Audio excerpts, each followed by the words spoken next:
Olá, bom dia! Bom dia, queridos amigos. Domingão chegou. Isso aí.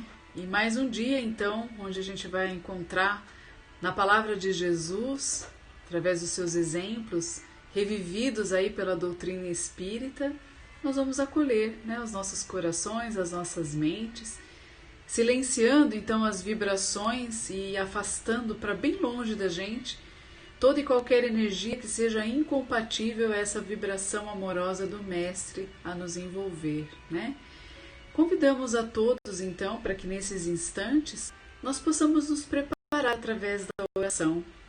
A oração a renovar o nosso campo mental, iluminando a nossa consciência para que, desta forma, a nossa palavra seja além da nossa interpretação do Evangelho, mas que ela possa também ser um instrumento da espiritualidade amiga, a nos inspirar, a nos proteger, para que possamos trazer a palavra certeira para este momento de reflexão tão profunda, onde nós nos encontramos em nome dos benfeitores, amigos espirituais da Casa Espírita Portal da Luz. Vamos nesses instantes, então, buscar o silêncio íntimo, fechar os olhos físicos para que possamos abrir os nossos olhos da alma, ampliando a nossa consciência, o nosso entendimento, para que possamos ter o campo fértil da atuação da espiritualidade amiga. Vamos rogar nesses instantes que em nossas águas, e para aqueles que não colocaram a sua água à disposição, coloque. Não precise se apavorar e sair correndo, mas no momento oportuno, coloque a sua água à disposição dos amigos que virão nos visitar. E assim, a gente eleva ainda mais os nossos pensamentos e sentimentos, mentalizando Jesus, coordenando essa grande equipe de espíritos amigos a se espalharem por todos os lares, colocando sobre cada coração o abraço fraterno, inspirando as mentes, trazendo bom ânimo e coragem para as lutas diárias. E agora Jesus, que já espalhou por todos os cantos o seu amor, e é a Ele que a gente dirige o nosso pensamento, rogando que no término do nosso encontro, Jesus possa estar com Deus Pai Criador e o Pai, também envolvendo a cada um de nós, e juntos nos encontrando na oração que pede, que louva e que agradece. Essa oração então diz: Pai nosso que estais nos céus, santificado seja o seu nome. Venha a nós o vosso reino, seja feita a vossa vontade, na terra, no céu, como em toda parte. O pão nosso de cada dia nos dai hoje. Perdoa as nossas ofensas, à medida em que vamos perdoando aqueles que nos têm ofendido. E não nos deixeis cair diante das tentações. Nos ampare e nos livre de todos esses males. Que assim seja. Vamos dar continuidade ao nosso trabalho, Capítulo 22 do Evangelho segundo o Espiritismo. E a gente então destaca uma frase do item, que item que nós estamos? Item 5, o divórcio. Mas nem mesmo Jesus consagrou a indissolubilidade absoluta do casamento. Não disse ele: Moisés, pela dureza dos vossos corações, vos permitiu repudiar as vossas mulheres? Isso que significa que desde os tempos de Moisés, não sendo a mútua afeição o motivo único do casamento, a separação podia tornar-se necessária. Que interessante, né, Alain? Um trecho tão pequeno e de profunda reflexão. A gente, ao estudar esse item do Evangelho, nós conversamos sobre muitos assuntos, né, Alain? Assuntos esses que muitas vezes poderiam causar uma confusão de pensamentos pela quebra de paradigma, né, que a gente encontra a luz do Evangelho de Jesus, a luz das leis, como nós havíamos já conversado com vocês em nosso último encontro. Quando a gente coloca as leis divinas como parâmetro, como lei mesmo, né, como as regras das nossas vidas, tudo vai tomando uma nova direção, um colorido diferente, porque Jesus nos convida à afetividade, Jesus nos convida à prática do amor, Jesus nos convida a fazer das circunstâncias oportunidades de desenvolver sentimentos. Jesus foi o exemplo de uma boa convivência, de uma boa conduta, mantendo um padrão muito alto de relacionamento, né?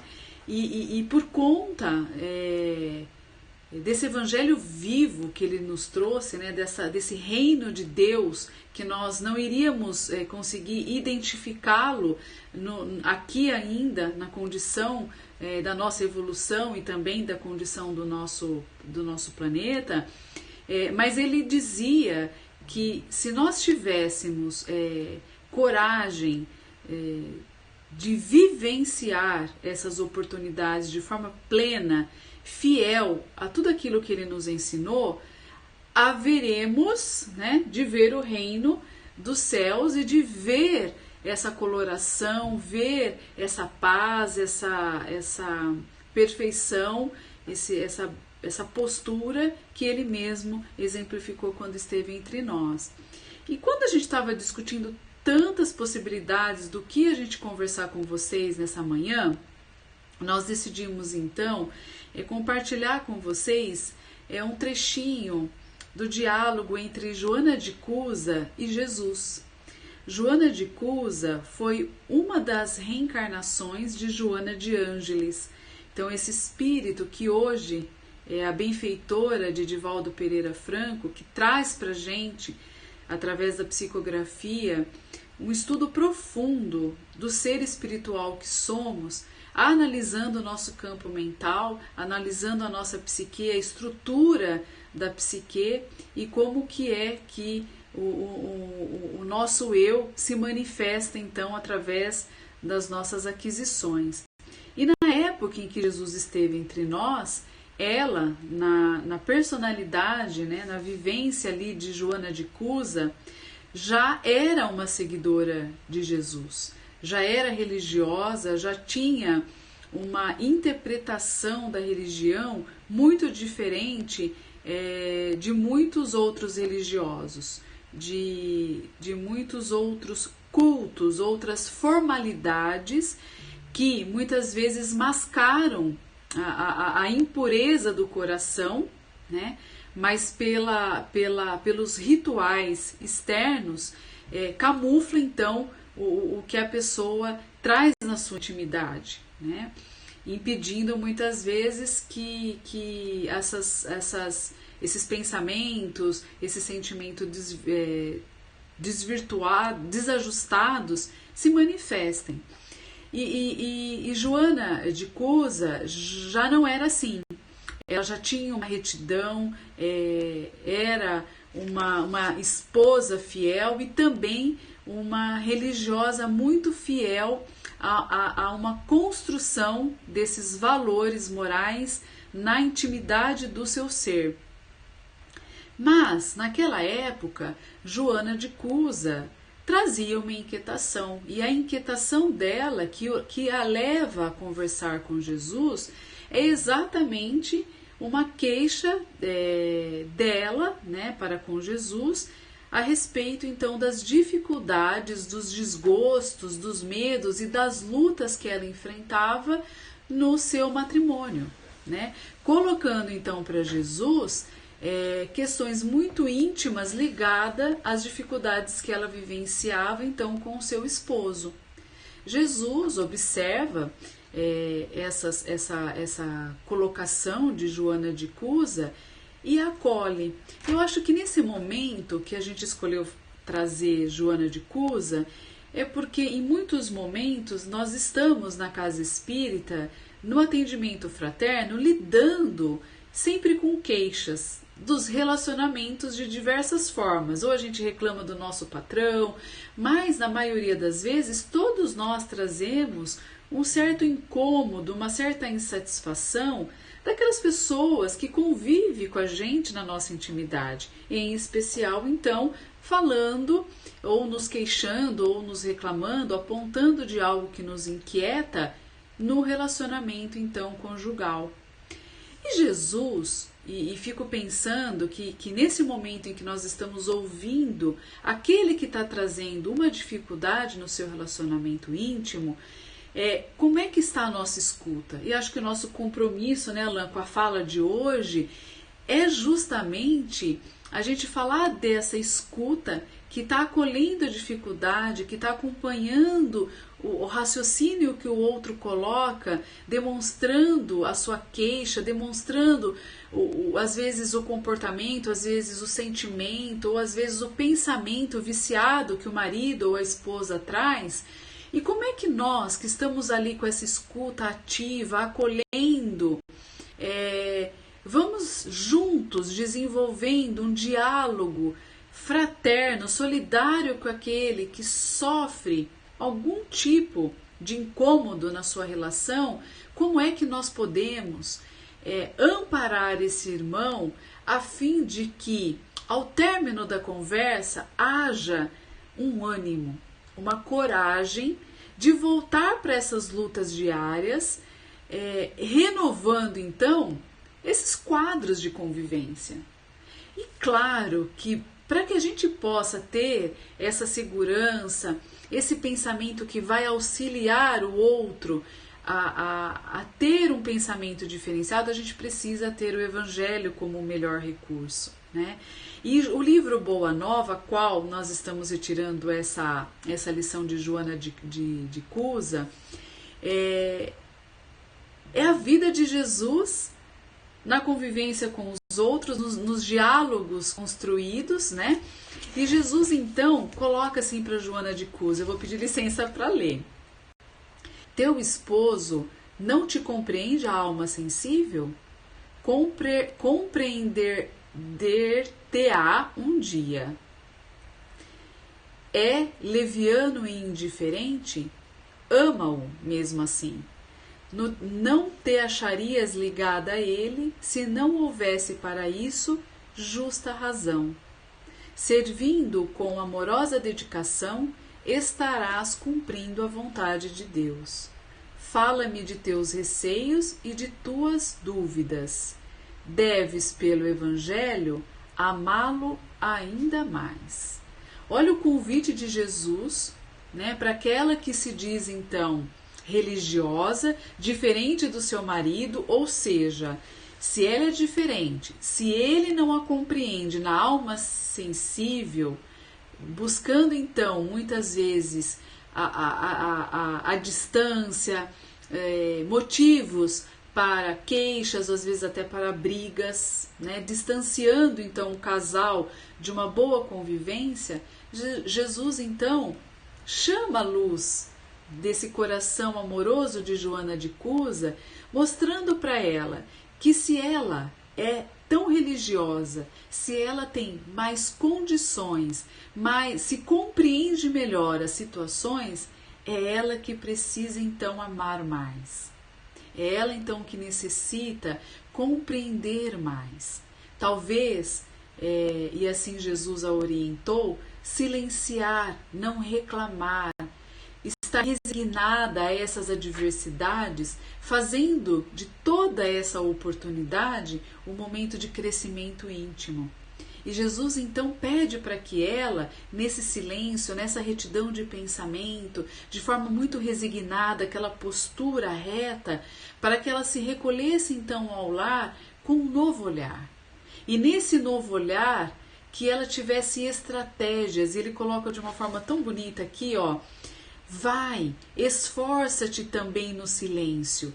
E quando convocada ao esclarecimento, né, quando você estiver ali diante da dificuldade, da luta, fala o verbo doce ou enérgico da salvação segundo as circunstâncias. Então Jesus faz ela compreender que ela tem melhor condição, pede para ela voltar para a luta, não desanimar, usar de todos os recursos que ela tem para orientar o outro, porque cada um tem o seu momento. E ele talvez, ainda muito vinculado aos valores religiosos da época, ainda na ganância do homem que vê o trabalho somente como o recurso financeiro, a abundância material, e ele então se esbaldava, até que veio a dificuldade, até que veio a morte, e ela então sustentando a fé, sustentando essa relação, para que no momento oportuno do despertar da consciência desse que estava com ela no caminho, ele tivesse então recursos, porque na sua memória com certeza estava gravado tudo o que essa irmã amou, tudo que ela vivenciou, tudo que ela se dedicou. Então, quando eu li essa questão dessa afeição mútua, Deus, a lei, não vai separar enquanto houver um motivo para estarmos juntos. E o Evangelho de Jesus, à luz do Espiritismo, nos mostra, pela estrutura de pensamento que vai construindo, né, ao longo dos seus capítulos, no nosso pensamento, argumentos que nos ajudam a compreender o que é um planejamento reencarnatório, a compreender que as causas das nossas aflições, se não estão em atitudes pautadas aqui e agora, elas são reflexos de escolhas erradas, escolhas desajustadas do passado. O capítulo em si, né, o capítulo 22 do Evangelho segundo o Espiritismo, já traz por título, né, não separar o que Deus juntou. Isso a gente viu na sexta-feira, né, como uma consequência lógica de quando existe na relação o amor, não há motivo para separação. Sim. Nenhuma força é capaz de romper uma união forjada nos laços do amor, não é? Concebida nos laços do amor. Mas nem sempre essa união se dá sob o manto do amor. Num passado não tão distante, quantos casamentos nasceram de imposição familiar?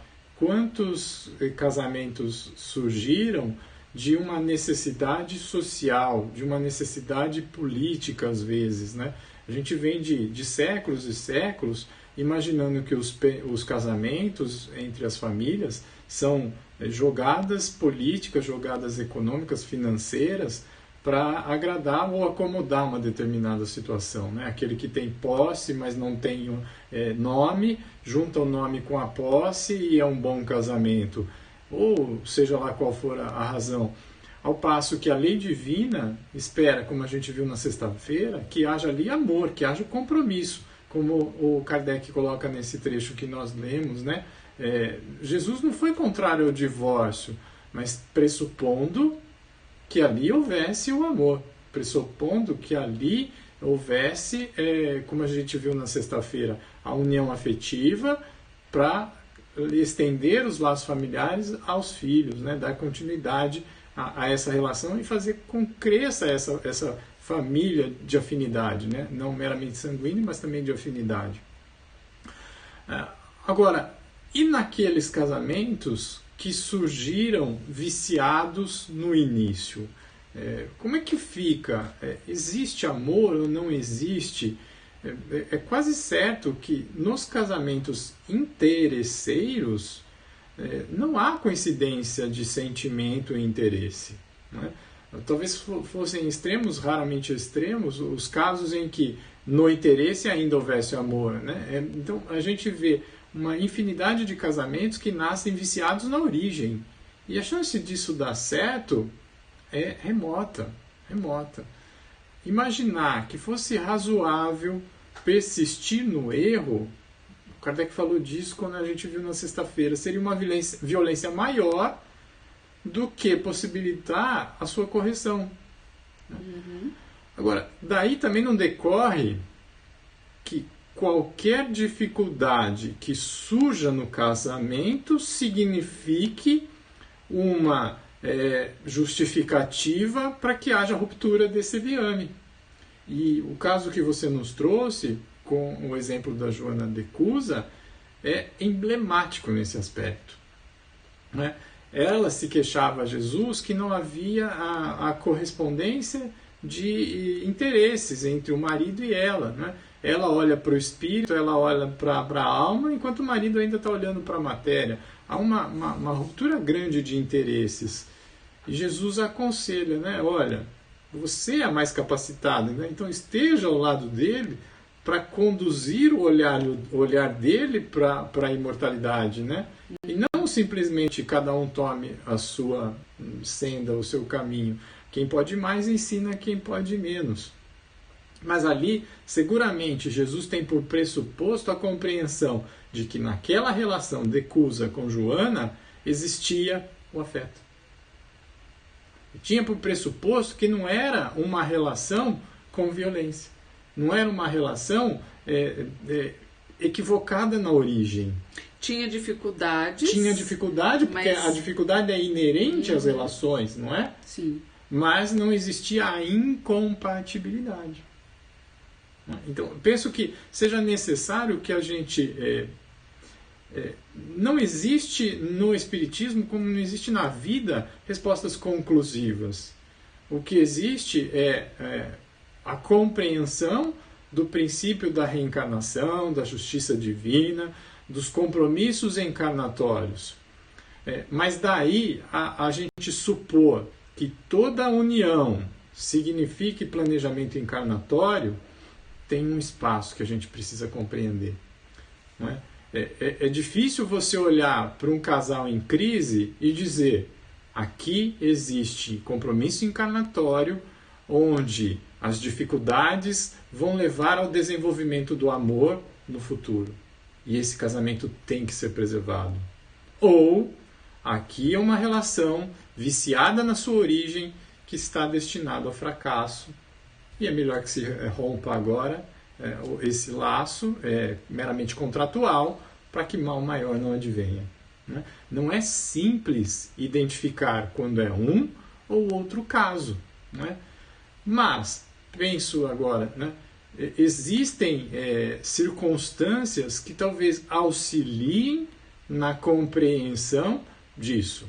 Quem olha de fora não tem autoridade para dizer o que está acontecendo naquela relação.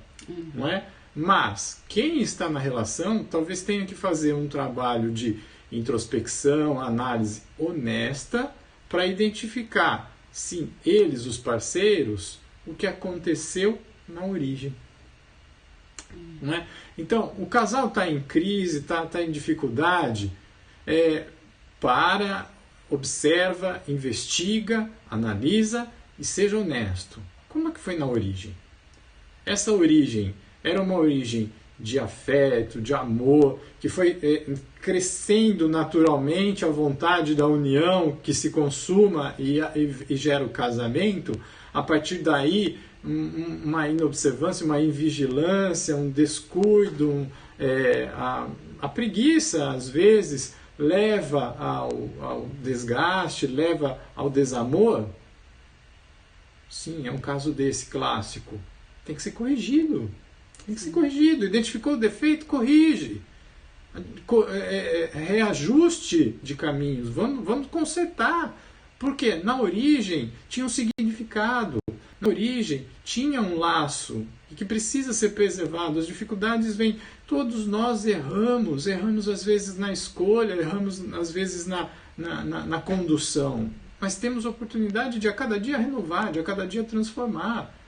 Por mais desgastado que esteja, mas se lá na origem a gente percebe que havia o afeto, havia o sentimento, havia o amor, ainda dá tempo de corrigir. É nisso que eu coloquei há pouco, como que o Espiritismo nos ajuda a estruturar o pensamento, né? Exato. Porque a gente vai vendo, principalmente através da obra de Joana de Ângeles, de André Luiz e Emmanuel, que além de não ser ao acaso que nós estamos juntos, mas que no momento oportuno, onde o casal precisa aí chegar às provas e às oportunidades de reparação, né, desse pretérito, as máscaras vão cair. Isso que a gente precisa entender. A dificuldade vai chegar. Agora, a dificuldade é uma coisa, talvez a violência, porque a pessoa porque muitas vezes a pessoa vem, né, para uma prova, vem para uma situação que ela é a circunstância assim ideal para o seu desenvolvimento. Mas acontece que, como seus impulsos e tendências do passado muitas vezes está muito forte, né? A pessoa, ao invés de superar essa situação, ela volta a repetir os padrões. Então aquela dificuldade passa a ser um ciúmes, passa a ser uma possessividade, aí já vai abrindo campo, muitas vezes até para uma influência, uma obsessão, um assédio dessa família, né? desse casal. Vai então se perdendo, vai se formando um emaranhado de coisas que estão fazendo agora, repetindo coisas do passado, e vai se comprometendo ainda nesta vida a tal ponto de que a dificuldade era para o casal superar e acaba sendo insustentável a convivência, né? E acho que é nesse momento que na nossa conversa a gente estava chegando à conclusão de que em alguns momentos se faz importante sim a separação, para que, né, não haja mal maior. Não haja um mal maior, a tal ponto de um tirar a vida do outro, né, de haver uma violência e até a lei humana. Se somos imperfeitos e até nós temos a compaixão daquele que está sofrendo uma violência, principalmente dentro dos lares, e nós tivemos muitos exemplos essa semana que nos fizeram fechar em reflexões profundas do que é o ambiente doente, principalmente até para nesses ambientes que já se encontram crianças sob a tutela desses adultos desajustados, desequilibrados, que ao invés de desenvolver, ficam estagnados nas suas tendências do passado, né? E eu acho que é importante falar do segundo caso, né? É o caso aquele do casamento na origem está viciado, né? Na origem, o casal percebe, olha, era um momento de vaidade, de carência, de interesse, a escolha foi deliberadamente equivocada. Não há êxito, não há possibilidade de êxito.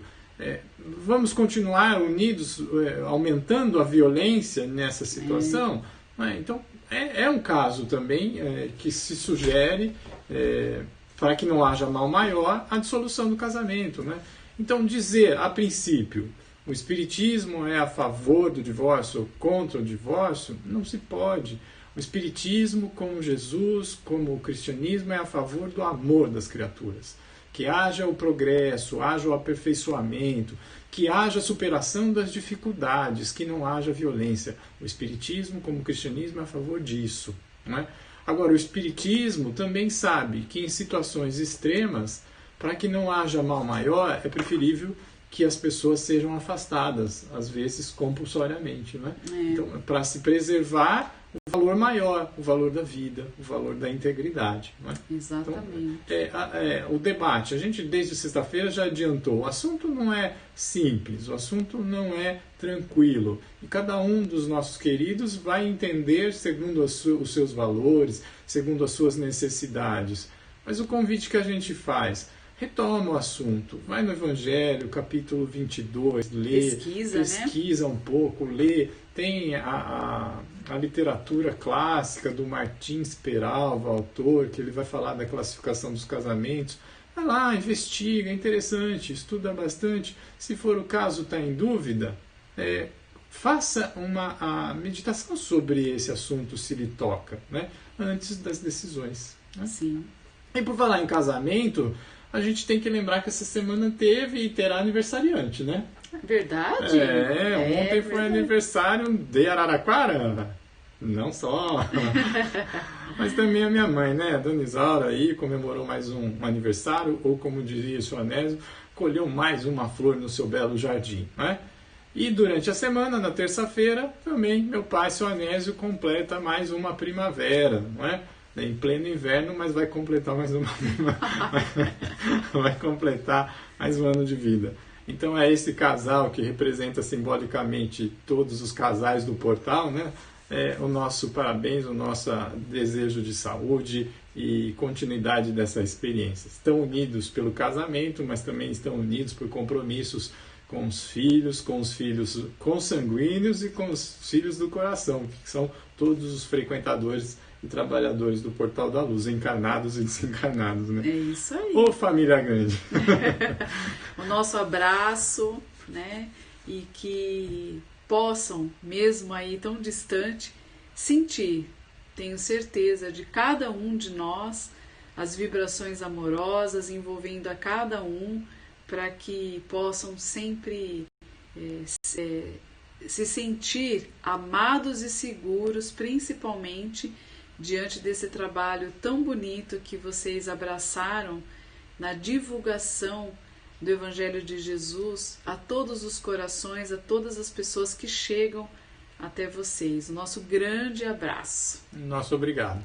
E a gente se despede, né? Agradecendo a você pela oportunidade de nos conceder o acesso ao seu lar e rogando a espiritualidade amiga, a Deus, que possamos ser abençoados com a proteção, com a energia, para que tenhamos uma semana vitoriosa na superação das nossas limitações, que nós possamos a cada dia desenvolver as nossas virtudes, a inteligência, a criatividade.